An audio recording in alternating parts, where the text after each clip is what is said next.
What if I told you that the thoughts you habitually run in your mind are not just background noise, but they actively shape our reality and experiences? Now, before we get too far, I do want to be super clear.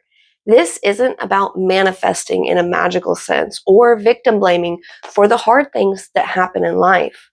This is about understanding how our brains, our beliefs, and our mindsets literally influence the way we experience the world, neurologically, emotionally, and behaviorally. Hello, friend, and welcome to Torches Yoga and Mindfulness. I'm Lauren, and I'll be your coach. If you are curious about mindfulness, healing, and practical habits that actually work, you're in the right place. Here we focus on simple but powerful practices grounded in ancient wisdom and modern neuroscience to care for both your body and mind. So go ahead, hit that like and subscribe so you don't miss what's next.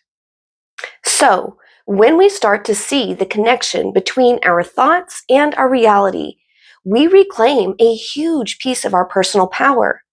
Every single day, we're interpreting life through a mental filter, a lens we make up of our thoughts, our beliefs, and our expectations. Our brains don't just record reality like a camera, it constructs it. What we notice, what we remember, what we feel, it all gets filtered through our mental lens. Neuroscientists call this the brain's predictive coding process. It's constantly just trying to guess what's going to happen next based on what's already stored in our memories, and it just tries to fill in the blanks. Like, check out this optical illusion here. Does it look like it's moving? Because it's not. Pause the video if you don't believe me. That is our brain trying to work out what it thinks will happen.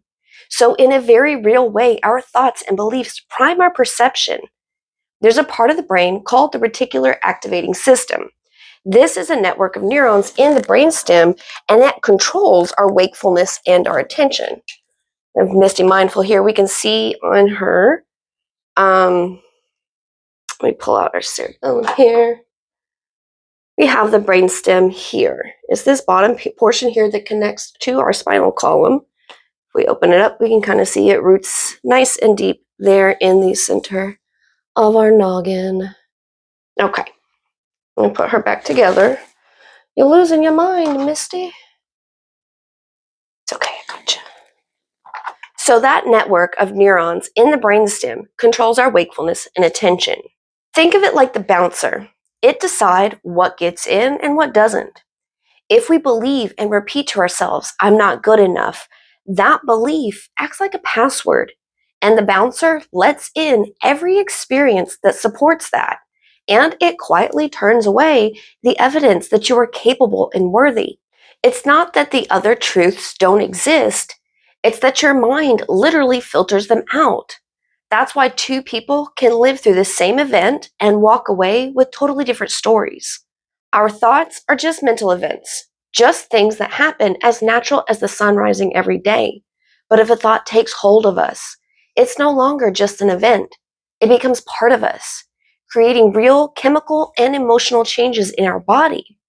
If we repeatedly think, I'm unsafe or I'm not enough, the brain responds by releasing stress chemicals like cortisol and adrenaline. Our heart rate spikes, muscle tenses, and our body prepares for defense. On the other hand, if our thoughts are more aligned with, I can handle this too, or I'm supported, the brain releases dopamine and oxytocin, which are linked to motivation, connection, and calm. So our thoughts directly influence our emotional state and our physiology. Over time, repeated thought patterns create neural networks, literal pathways in the brain that make those thoughts easier to think next time. That's the foundation of neuroplasticity, the idea that neurons that fire together wire together. So if you repeat a thought like I'm broken, that network strengthens. If you start practicing with I'm growing, that one strengthens instead. Whichever network we use more becomes the default pathway our brain takes. We've talked about this before. It's like a hiking trail. Every time we are mindful of our thoughts, we are carving a clearer path through the woods.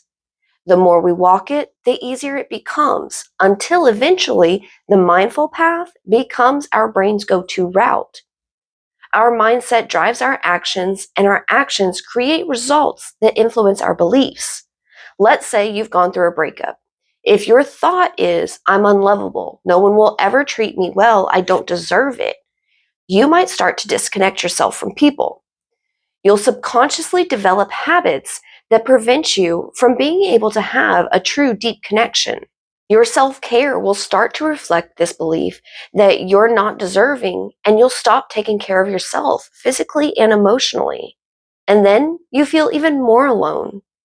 That experience confirms the belief. So it's like your brain is saying, see, I am unlovable. That's what psychologists call self-fulfilling prophecy.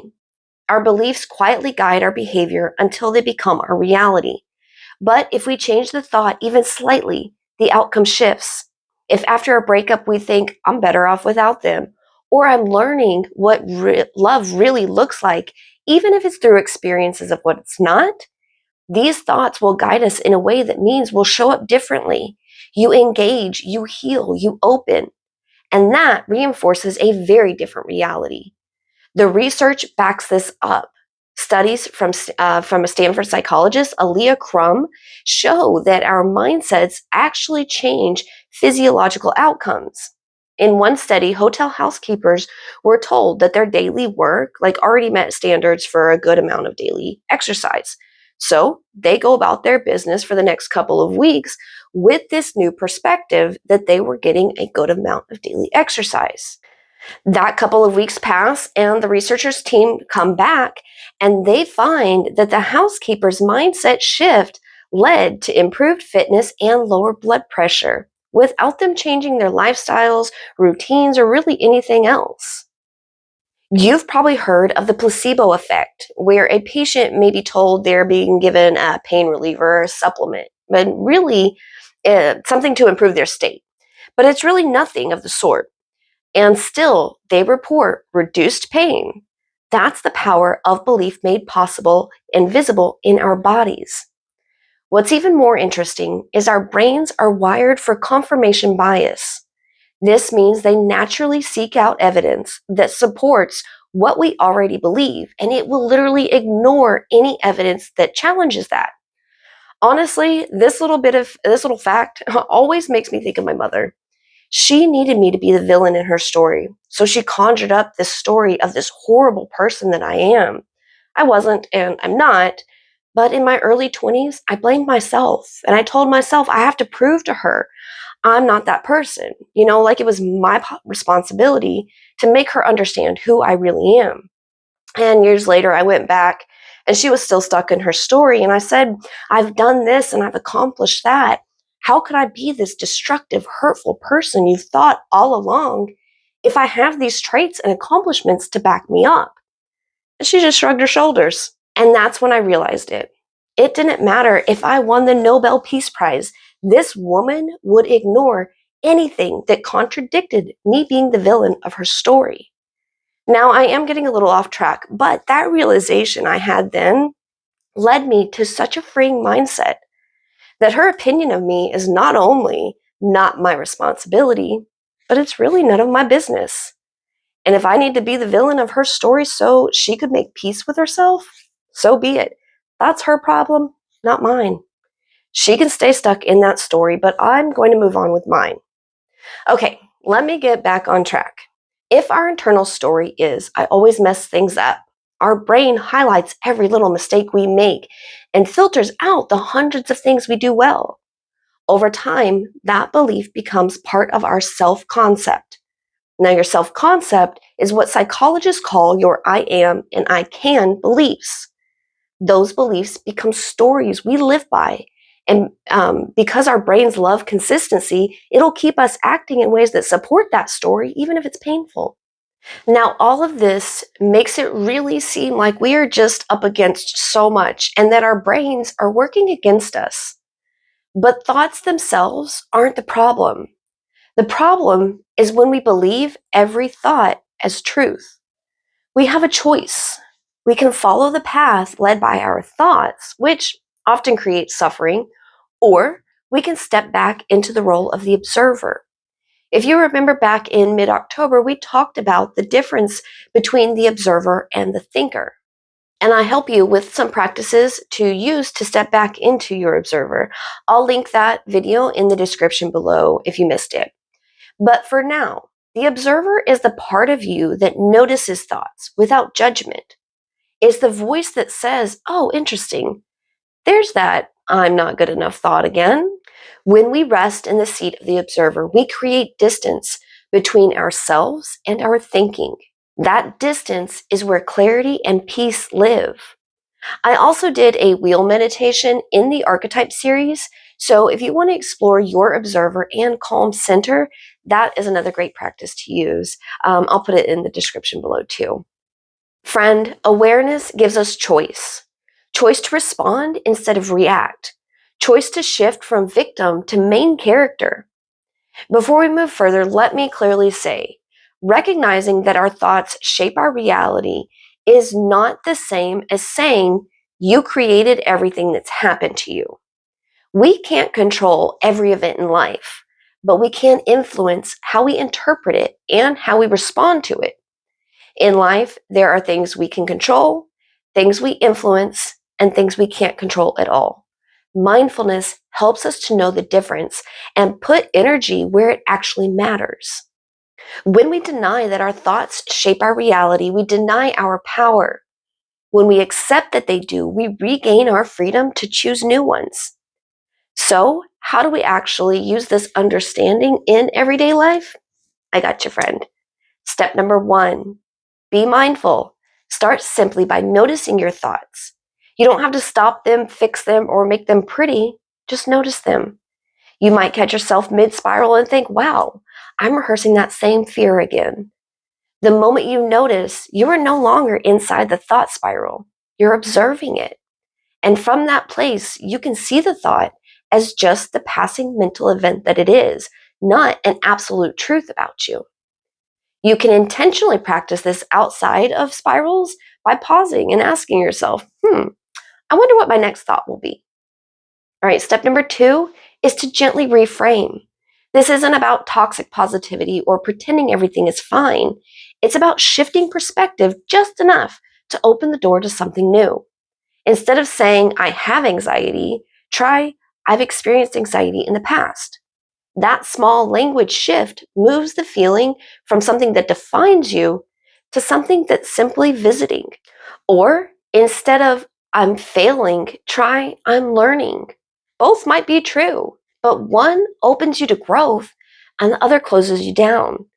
That's the heart of cognitive behavioral therapy, CBT, the understanding that how we interpret an event determines how we feel and how we act. Change the interpretation and you change the experience. All right, step number 3 is to align your words and actions. Our words aren't just sounds, they're energy.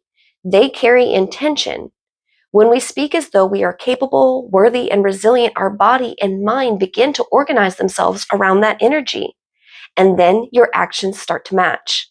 This is where mindset becomes embodiment. When your words and your actions align, reality starts to shift to reflect that new pattern. Step number 4, we're going to cultivate gratitude and grounding. Friend, you know we don't do anything around here without a little bit of gratitude. Gratitude is one of the most powerful ways to redirect our brain's attention. When we regularly look for what's good, what's working, what's kind, what's beautiful, what's already okay, our brain starts to filter the world through that lens. It's like updating your inner search engine to prioritize peace. And grounding through the body helps to catch the mind before it runs away. When we notice a spiral starting, pause and check in. How does this feel in my body? Maybe it brings a lightness or a tightness, clenched jaw, or butterflies in your stomach. Take a breath. Allow any tension to soften. Even a single exhale sends a signal to our nervous system that you are safe. And from that calmer place, you can watch the thought drift by without getting swept away by it. And lastly, step number 5, journal or reflect. This is where awareness turns into integration. Each day, take just a few minutes to write down one repeating thought you noticed, one reframe you practiced, and how your day felt because of it. You'll start to see patterns, not of failure, but of growth. Moments where you caught yourself sooner, chose differently, or softened a little sooner. Those tiny mindful moments literally reshape our brain's wiring. And that's neuroplasticity in action. We're teaching our mind that peace is possible, that awareness leads to choice, and choice leads to freedom. That's what mindful living really is. Not control, not perfection, but the quiet transformation that happens when we learn to be conscious participants in our own reality. And that's really the heart of it. Our thoughts are not enemies to battle or rules we have to obey. They're clues pointing us towards what we believe about ourselves and what kind of reality we're creating moment by moment. When we start observing instead of reacting, reframing instead of repeating, and grounding instead of spiraling, we begin to live from the inside out.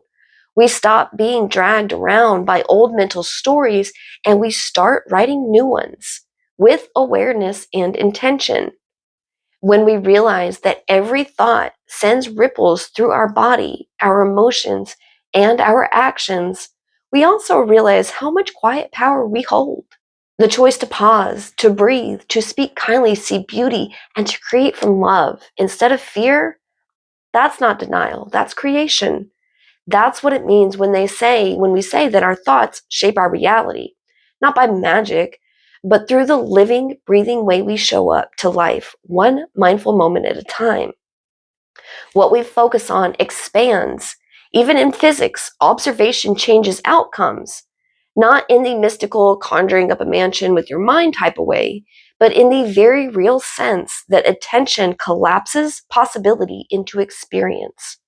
When we choose what to pay attention to with mindfulness, compassion, and curiosity, we choose which version of reality we want to strengthen. So the next time a limiting thought starts to creep in and pop up, pause, take a breath, and ask yourself, is this thought helping create the reality I want to live in? If not, you have the power to observe it, release it, and choose another. Remember, thoughts become emotions. Emotions drive our actions. Actions shape outcomes, and outcomes confirm beliefs, unless we interrupt the loop.